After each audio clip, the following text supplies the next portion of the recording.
Mabulos, Rapido, habulin ng dalawang yon. Sige po.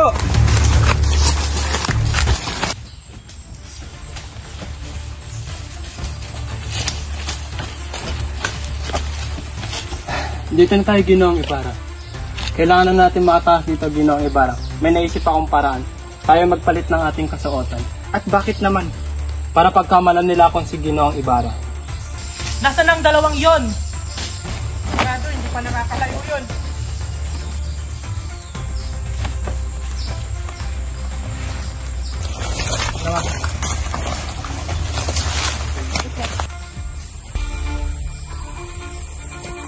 Bilisan natin, Ginoong Ibarra. Kailangan na natin makatakas. Nauubos Yes. lang ating oras. Yes, mag-iingat ka.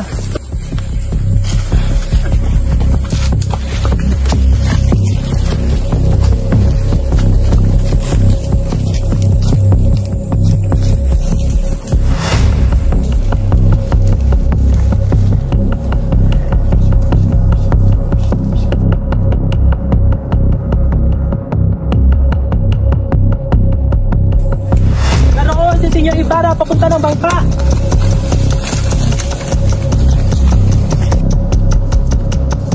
Bilisan natin, Ginoong Ibarra. Dala natin, Ginoong Ibarra. Tulak na natin tong bangka.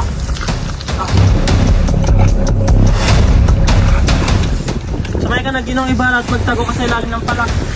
Paano ka, Elias? Ako nang bahala sa aking sarili.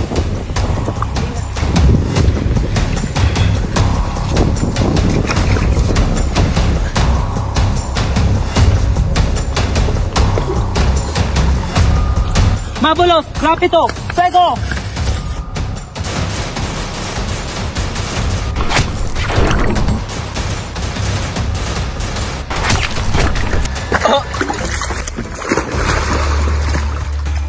Akala mo siguro hindi kami asintado, Senyor Ibarra.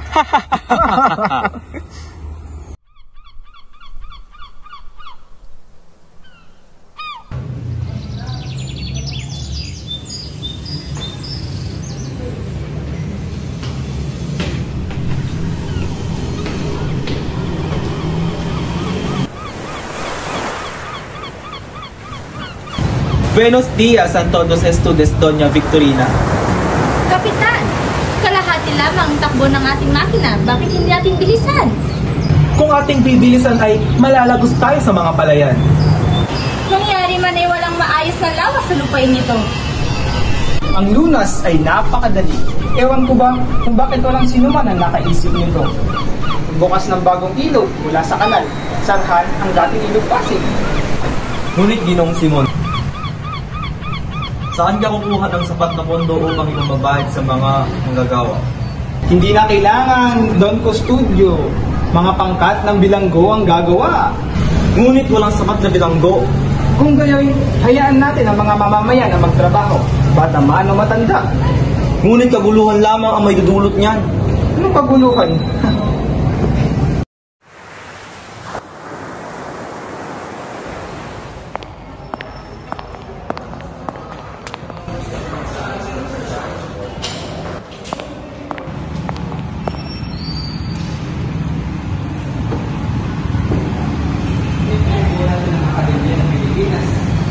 Oh, Basilio!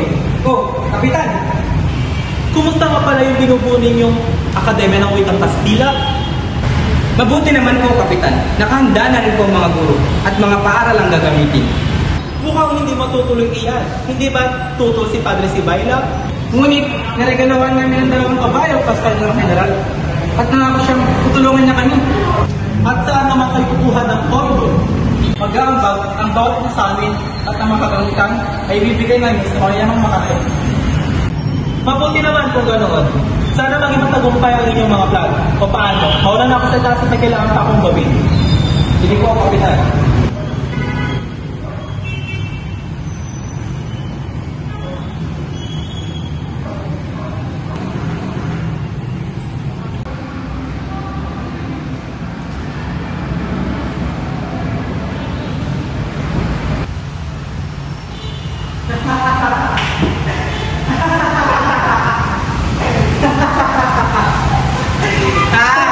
Hindi dahil nagkakatuwaan niya, taka niyo dyan.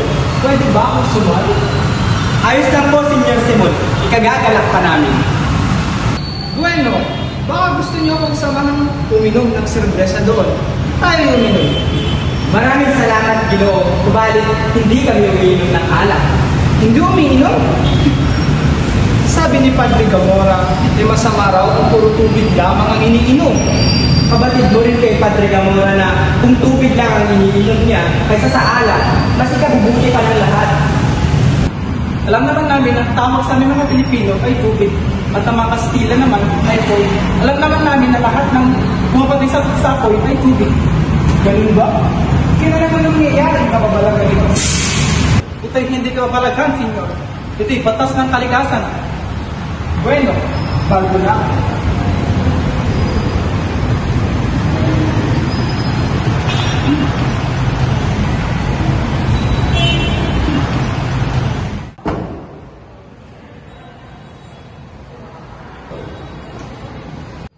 Bakit? Parang napakatapang mong sumagot kay Senior Simon.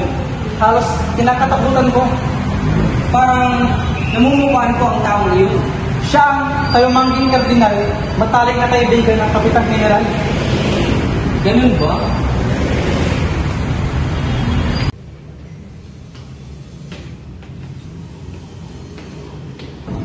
Mawalang galang na po, Kapitan. Ngunit, nalalaman niyo ba kung saan badang lawa na namatay ang isang ginoong nagngangalang Ibarra? Ibarra? O Ibarra nga ba yun? Ibarra. Crisostomo Ibarra. Siya nga ba? Ngunit, nasaan na nga ba si Crisostomo Ibarra? Ayon sa mga kawal. Mabulos! Rapito! Fuego!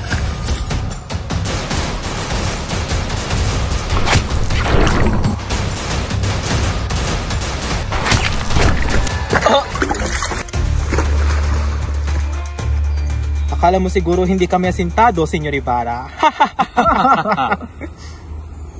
At ngayon, 13 taon na ang nakakalipas simula nang mangyari iyon. Kung gawing kapitan, ang kanyang bangkay ay Nakasama sa libing ng kanyang ama. Hindi ba't isa rin siyang filibustero? yan ang tinatawag ng murang paglilibing. Tama ba, Padre Gamora? Sadyang hindi magkakaroon ng marangal na libingan yung mga filibustero katulad nila.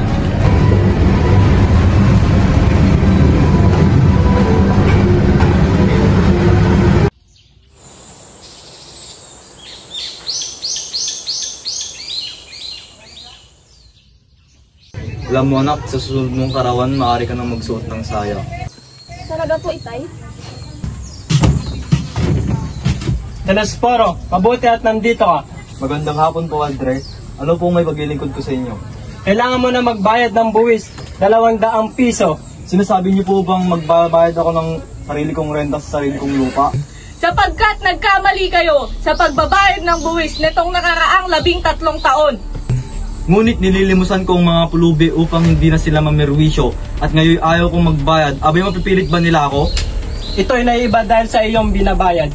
Ibig sabihin lamang nito, walang karapatan sa iyong lupain. Dati malit na ang halaga lamang iyan. Ngayong 200 piso na, abay napakalaki naman. Akin ang lupang ito. Hindi! Sa korporasyon! Lalaban ako!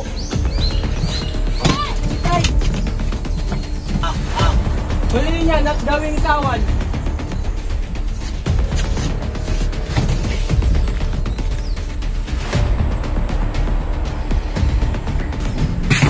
₱10 ang hinihingi ng aming kapitan. Kung hindi ay mamamatay ang iyong kapatid.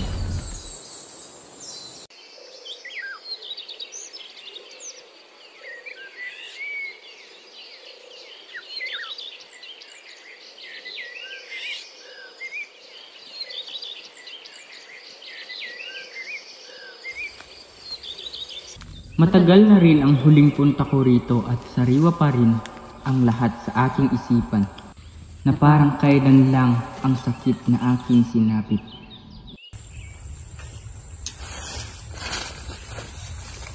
Ginoo, maaari ba kitang tulungan?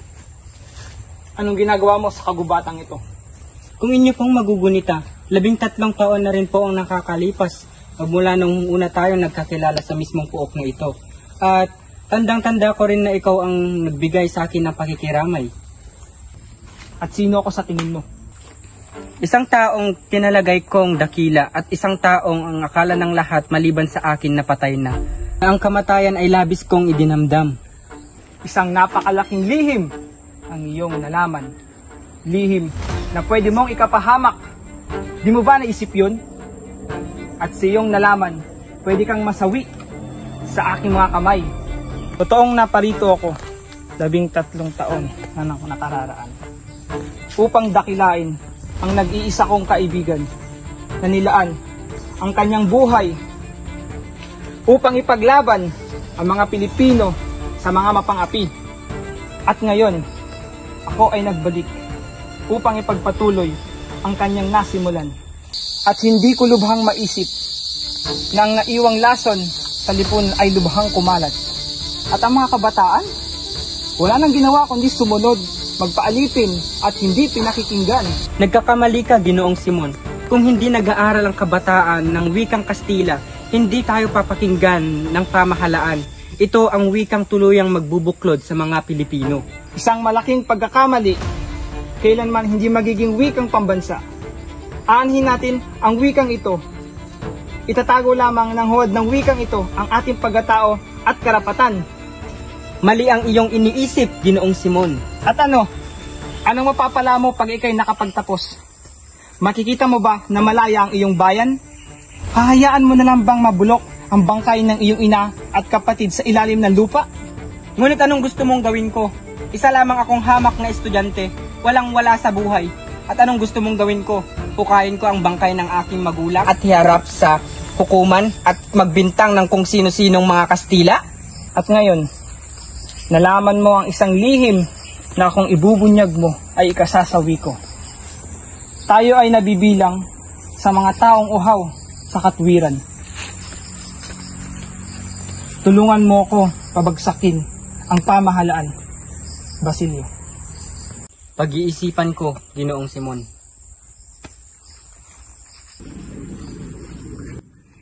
Mamamatay ang mahihina. Matitira ang malalakas. Konting pagtitiis na lang. Malapit na ako magtagumpay.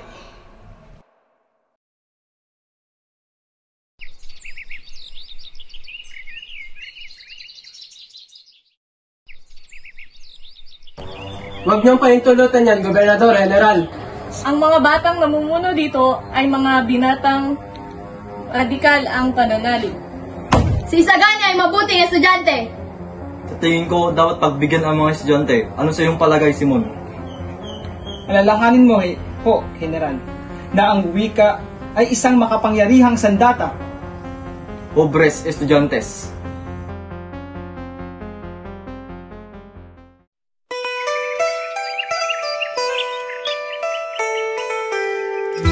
Oh, Quiroga, kamusta?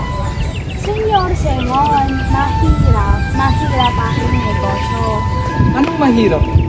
Iniligtas kita sa mga opisyal na humihingi sa'yo ng pera. Pinautang ko sila para hindi ka maabala. Pero Senyor Simon, mahirap. Madaming may utang sa akin. Pero di ko sila masingil dahil wala sila bigay resibo. Kaya di ko masingil. Edi ilapit mo sila sa akin. At siya pala, Quiroga, meron pala akong ipapapasok sa'yo na ilang kahon ng baril at pulbura. Itago mo sila sa ilalim ng kawali. Mahirap yun, Senyor Simon, dahil delikado yun. Matakot. Ako bahala sa'yo. Naunawa mo ba? O siya, ikaw bahala sa akin ha. Basta di ako sasabi yan.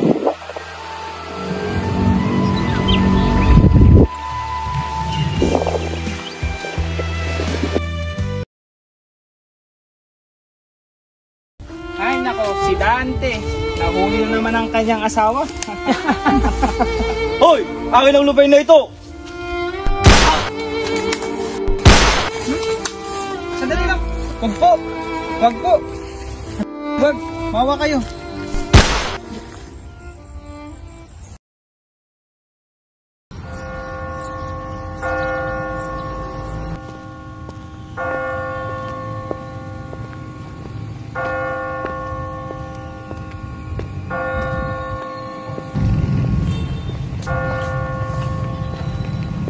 Sadyang wala ng modo ang mga kabataan ngayon. Paumanhin, Ginoo, di ba't ikaw ang dahilan kung ba't nabigo ang plano namin na magtatag ng Akademya ng Wikang Kastila? Oo, ako nga. At dapat niyo akong pasalamatan. Anong pasalamatan? Balak niyo bang dagdagan ang 40 wika sa ating bansa? Mas lalo lang tayong hindi magkakaintindihan yan. Ngunit, Ginoo, sa paglaganap ng Wikang Kastila, mas lalo tayong mapapalapit sa pamahalaan at mas lalo tayong magkakaintindihan. Dahil sa ginawa mong ito, mauudot ang pag-unlad ng Pilipinas ng 100 taon. Isang malaking kamalian. Anong balak niyong gawin? Patayin ang iyong mga katauhan at ipaubaya ang iyong mga utak sa ibang isip? Lalo lang kayong magiging pilay at pipi. Ano pong ibig niyong sabihin, Ginoo? Ang wika ay salamin ng kaluluwa. Kapag yan ay ilalis, wala ng katarungan at ang bansa ay pwedeng mamatay. Kung ganyan ang iyong pag-iisip, mananatili kayo nakagapos sa Espanya at wala ng kalayaan. Ayan ang iyong paniniwala. Ngunit sa pamamagitan lamang ng pagsasawalang buhay, hindi nyo kami mapipigilan. Bubuhayin namin ang aming mga balak. Nasa amin ang panig ng batas. Kami ang nasa matuwid.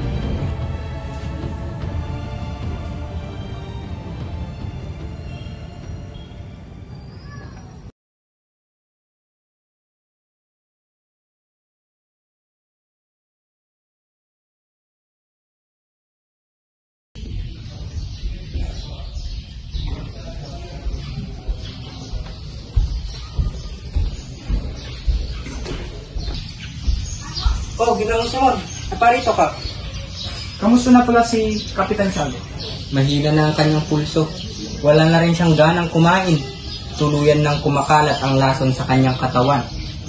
Teka lang, anong sadya mo dito, Ginoong Simon? Naparito ako para sa dalawang bagay. Ang kinabukasan mo o ang kamatayan mo. Sa panig ng unaapi o sa panig ng iyong bayan. Sa panig ng umaapi o sa panig ng inaapi? Yan ang hindi ko alam. Magpasya ka. Kailangan mo na magdesisyon. Sa loob lamang ng 1 oras, magkakaroon ng himagsikan. Bukas, wala ng universidad, wala ng mag-aaral, at wala na magpapahirap. Ngunit ang himagsikan ay pagpapatiwakal. Paghihimagsik lamang ang tanging pag-asa. Nasa karunungan lamang ang pag-asa, ngunit ang karunungan lamang ang siyang walang kamatayan. Pananalig sa karunungan at pag-ibig sa bayan ay magkakaroon ng kahulugan. Nawawalan ka na ng prinsipyo at pangsariling katauhan. Nakikita ko, hindi ka isang tunay na Pilipino, isa kang busabos ng Espanya. Yan ay walang katotohanan. Alang-alang sa alaala ni Elias. Pamunuan mo ang hukbo.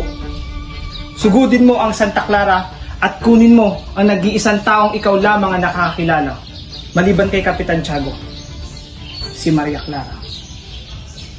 Huli ka na, Ginoo. Pagkat si Maria Clara ay patay na. Patay na? Hindi. Paano nangyari yun?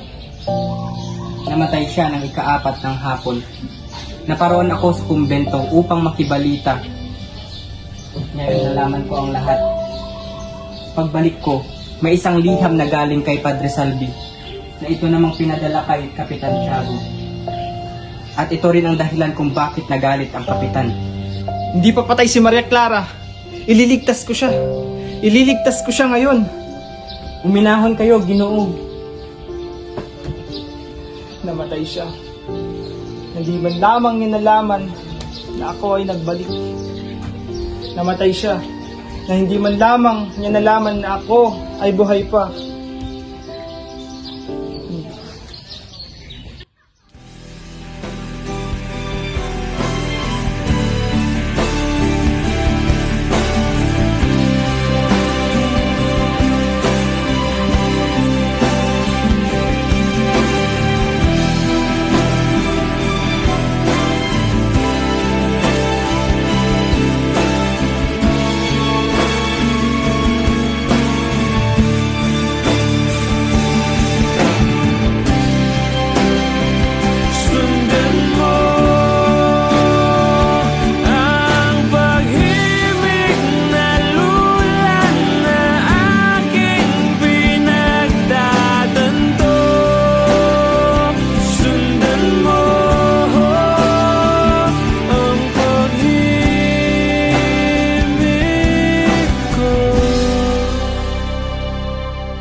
ang isa sa Ibarra.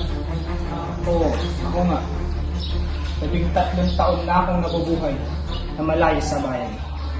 13 taon na akong naghihintay at nag-aalala at umaasang maitutuwid ko ang iyong pagkakamali. Ipinakasal mo si Maria Clara sa dayuhan. Wala kang karapatan diktahan ang kanyang buhay. Ang anak ko'y patay na. Hindi mo siya anak. Anong gusto mong ipahawati? Anak siya ni Padre Damaso.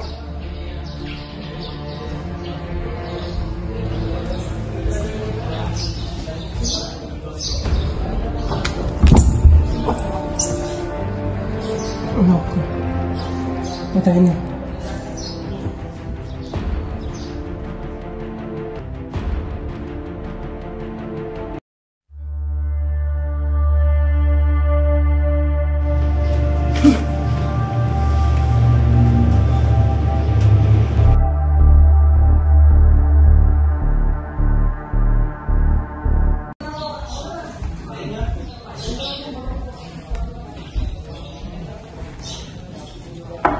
Ginoong Simon? Ginoong Simon? Oh, Basilio. Ba't naparito? Anong sadya mo? Naging masama akong kapatid at anak. Nakalimutan kong pinarusahan ng aking kapatid at pinaslang ang aking ina. Pinaparusahan na ako ng Diyos. Wala na akong maramdaman kundi galit at paghiganti. Ano ba yan, Ginoong Simon? Sandali. Ito ba isang dinamita? Oo, ngunit hindi yan basta isang dinamita lamang.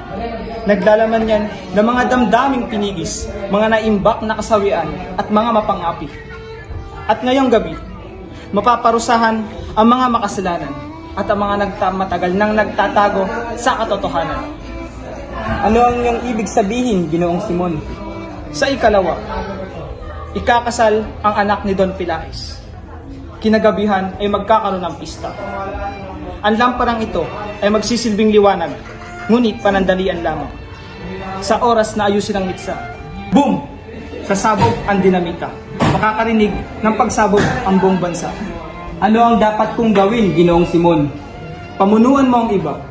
Pumunta ka sa bahay ni Quiroga dahil nandun nakaimbak ang mga baril at pulbura. Ang pagsabog ay magiging hudyat upang kayo magtipon-tipon at sumugod. At ang mga Chino, Inchik at Kastila ay masasawi. Mag-iingat ka, Basilio. Ganun din po kayo, Ginoong Simon.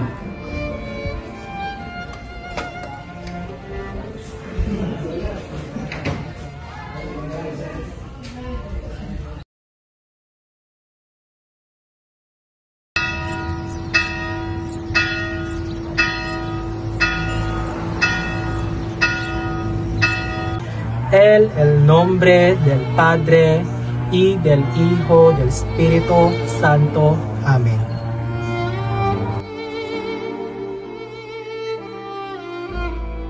Paano mo nakawasakin ito, Paulita? Minahal kita.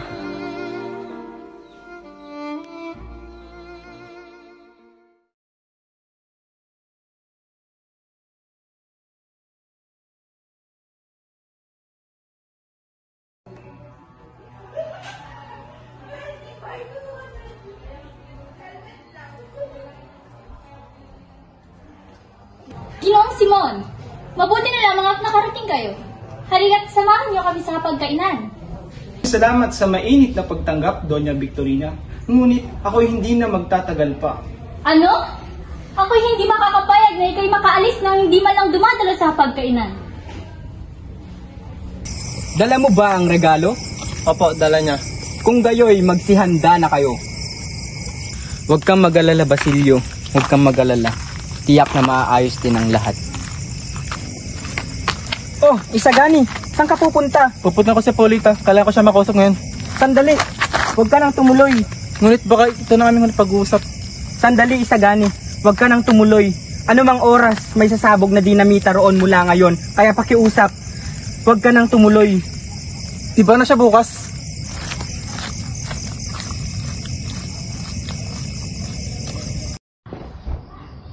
Binalaan na kita, kaibigan. Sana'y nakinig ka lamang sa akin. Pagpalain ka nawa ng Panginoon. Mag-ingat ka, kaibigan. Ang ganda naman ng lamparang iyan. Maraming salamat, Ginoong Simon. Ngunit, sigurado ka bang ayaw mo na kaming samahan sa pagkainan kahit saglit lang? Salamat sa iyo. Ngunit may mahalaga pa akong kailangan tapusin na hindi pwedeng ipagpaliban. Pasensya na, mauuna na ako. Kung gayoy, maraming salamat, Ginoong Simon.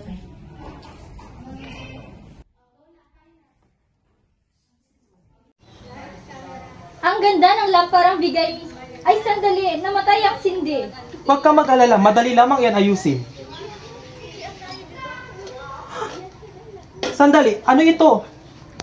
Mane Tesel Fares, Juan Crisostomo Ibarra? Masamang biro iyan. Ano ba kayo? Huwag kayong mabahala. Hindi rin naman siguro totoo iyan.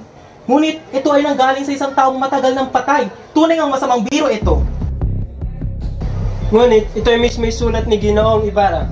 Hindi kaya gusto niya tayong patayin? Huwag na kayong mag-alala. Ituloy natin ang kasiyahan. Padre, iumpisan mo na ang mitya. Sige, saglit lamang.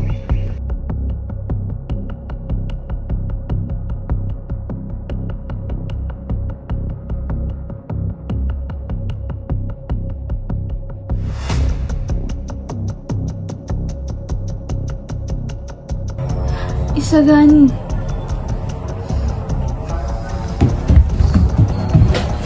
Isang magnanakaw! Ano ang pagsabog na iyon? Ayan na nga mo dyan! Sugod!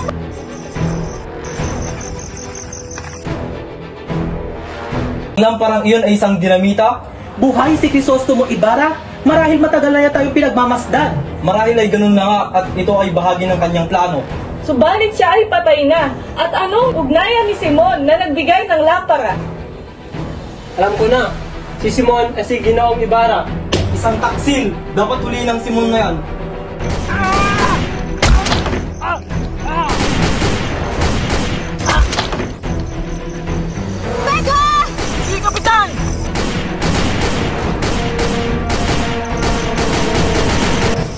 Senyor Simon, masamang balita. Hindi natuloy ang pagsabog. At bakit?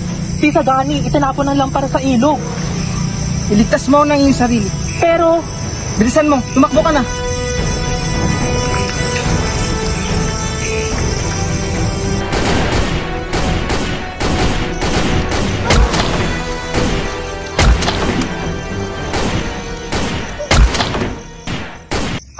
para sa bayan!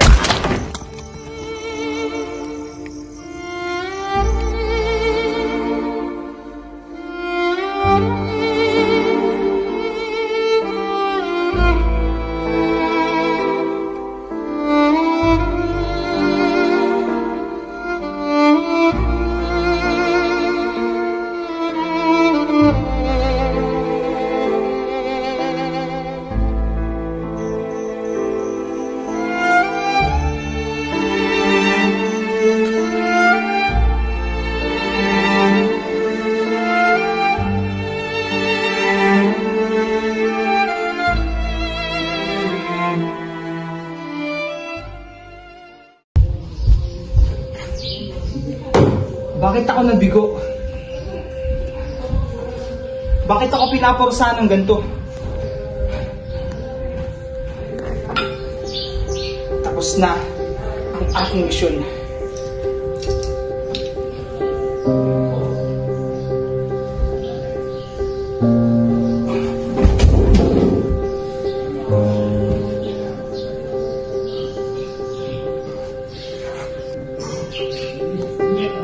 Sino Simon? Diyos ko, sandalit ako'y tatawag ng doktor. Padre, huwag na kayo mag-alala.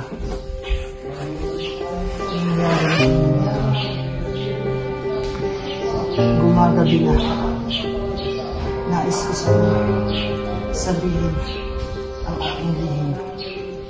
Handa ako makinig, Senyor Simon. Padre, totoo nga ba na may Diyos na gumagabay sa atin? Hindi ba? Oo, Senyor Simon. At ang Diyos ang tumutulong sa atin kapag tayo'y walang mapuntahan.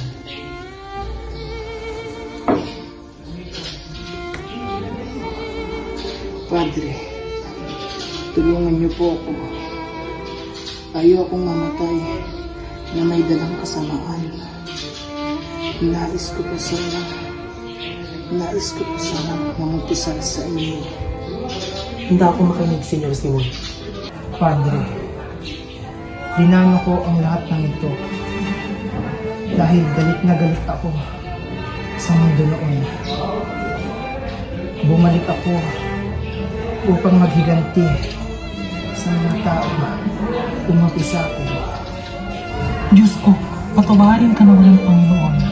Anak, lagi mong tatandaan na ang buhay ay hindi lamang puro saya. Minsan, kailangan din natin makaranas ng paito kung tayo ay matuto. Lagi mong tatandaan na ang pagiganti ay walang magandang may dudulot sa iyo at ito'y magdudulot lamang ng panibagong kasamaan. Padre, hindi ko lubusang maunawaan kung bakit ako pinaparusahan ng ganito. Hindi kanya pinaparusahan, anak. Iyan ay isang pagsubok lamang na kailangan mo lagpasan. Hindi kanya bibigyan ng isang pagsubok na hindi mo kayang labanan. Naiintindihan ng Diyos na ikaw ay naipit lamang sa isang puot at galit sa iyong puso at kung kaya't nagawa mo ang mga ganitong bagay. Palagi mong tatandaan na palagi tayong may natututunan sa ating buhay. At ang mga pangyayari sa iyong plano, ginusto ito ng Panginoon na hindi sa katuparan dahil alam niya ito ay mali. Padre, maraming salamat. Mamamatay na ako ng mapayapa.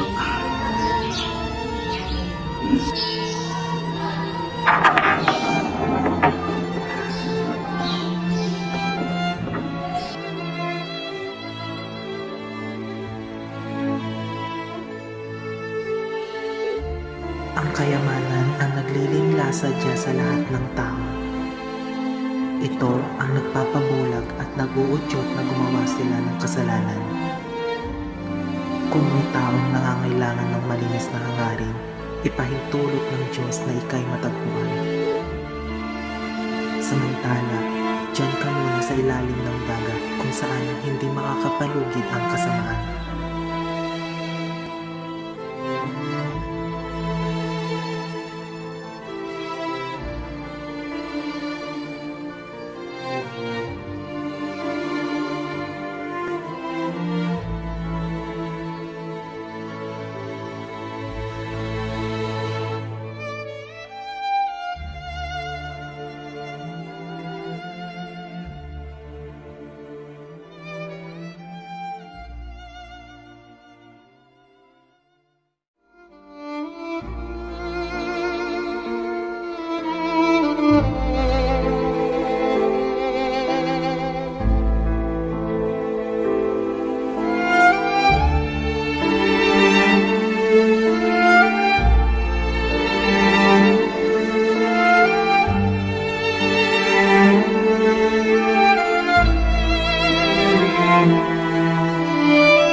One, two, three, go.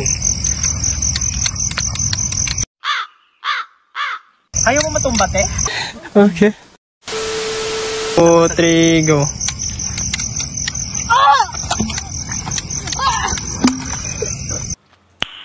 Nice. Hindi lapit. Mag-lights na kayo. Lights, camera, action. Dala mo ba ang regalo? Opo, dala niya. Kung gayoy, magsihanda na kayo. Ang tagal nung kamay mo to. Kung gayoy... 1, 2, 3, go.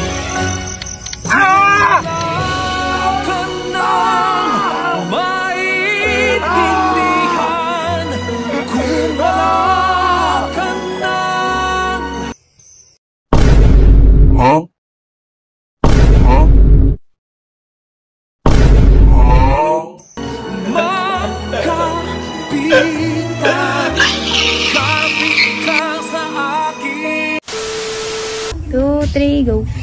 Hoy! Akin ang lupain na ito! Okay lang yun. Sakto na yan. Pinaparusahan na ako ng Diyos. Kalimutan.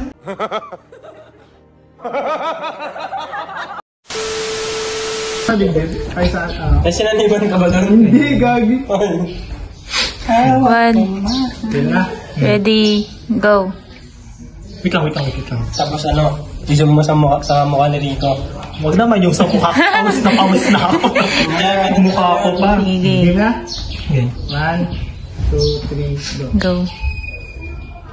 Padre, linano ko ang lahat ng ito.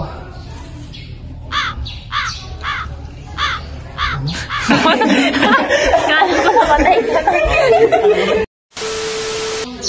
Padre, linano ko ang lahat ng ito. Dahil galit na galit ako sa mundo noon.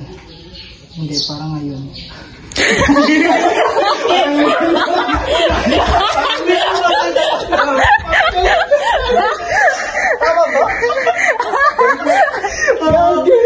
Ay, hindi, parang ngayon. Hindi mo makikita. Go, pasok. Nangyari. Nakita yung mga picture din siya. Ng mga mayor. Go. Ibarra.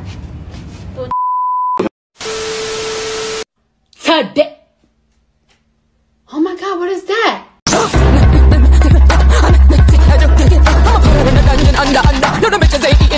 Oh my God, what is that?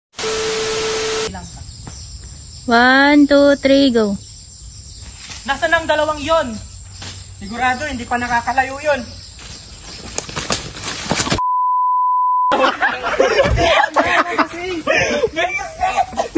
Ano?